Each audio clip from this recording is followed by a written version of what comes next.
پہلی بات تو جہاں تک ڈاکٹر عافیہ صدیقی صاحبہ کا معاملہ ہے اس پہ میں کہوں گا کہ اس میں شہباز شریف صاحب کو،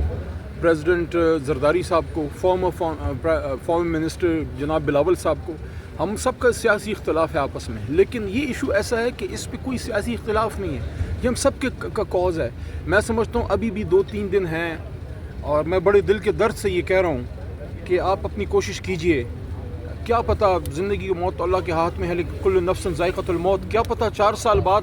کون جیتا ہے تیرے زلف کے سر ہونے تک، پتہ نہیں پھر ڈاکٹر عافیہ صاحبہ کو جو ہے اللہ تعالیٰ مزید مہلت جو ہے وہ دیتا ہے یا نہیں دیتا۔ تو یہ ابھی جو 3-4 دن ہیں اس میں سمجھتا ہوں ہم سب کو بھرپور کوشش کرنی چاہیے، خاص کر امریکن جو ہمارے پاکستانی وہاں رہتے ہیں، جو یو ایس میں جو ڈائسپورا ہے، ان سے بھی میری ریکویسٹ ہے کہ آپ اس میں بھرپور کوشش کیجیے۔ ڈاکٹر عافیہ صدیقی کا مسئلہ صرف ایک خاتون کا مسئلہ نہیں ہے، یہ ایک پین اسلامک مسئلہ ہے۔ امت مسلمہ کی بیٹی جو ہے وہ 20 سال سے اغیار کے نرغے میں ہے، اور امت مسلمہ جو ہے وہ چین کی بنسری بجا رہا ہے۔ جہاں تک آپ نے مذاکرات وغیرہ کی بات کی ہے، مذاکرات کا رزلٹ نکلنا چاہیے، اس میں سمجھتا ہوں کہ دونوں طرف سے تھوڑا سا احتیاط کرنی چاہیے گفتگو میں، تاکہ مذاکرات کامیاب ہوں۔ لیکن میں سمجھتا ہوں کہ جو پروڈکشن آرڈر کا جہاں تک تعلق ہے، کل سینیٹ آف پاکستان جو ہاؤس آف فیڈریشن ہے، مجھے اعزاز حاصل ہے کہ اس اتنے بڑے ایوان میں بطور پارلیمانی امور کے ایک چھوٹے سے منسٹر کے میں جاتا تھا،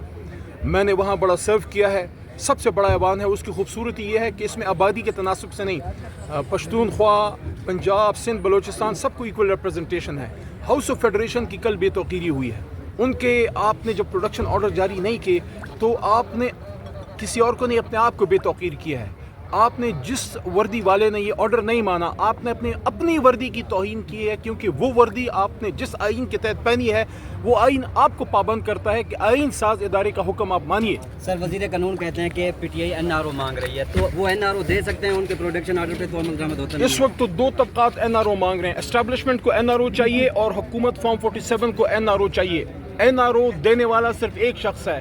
عمران خان۔ اچھا سر، ایک بات بتائیے گا، کل اعظم نذیر تارڑ نے واضح کیا ہے کہ آپ کے دور میں بھی پروڈکشن آرڈرز کی بے توقیری ہوتی رہی، خواجہ سعد رفیق کے پروڈکشن آرڈرز، اس کے ساتھ ساتھ دیگر جو اسیر ثناء اللہ کے، اس وقت تو آپ منسٹر تھے۔ بالکل ایشو کیے جانے چاہیے تھے، اگر نہیں ہوئے غلط ہوا، لیکن ہم نے بہت سو کے کیے بھی، میاں شہباز شریف صاحب کے کیے، خواجہ صاحب کے کیے، آئی تھنک احسن اقبال سب کے پروڈکشن آرڈرز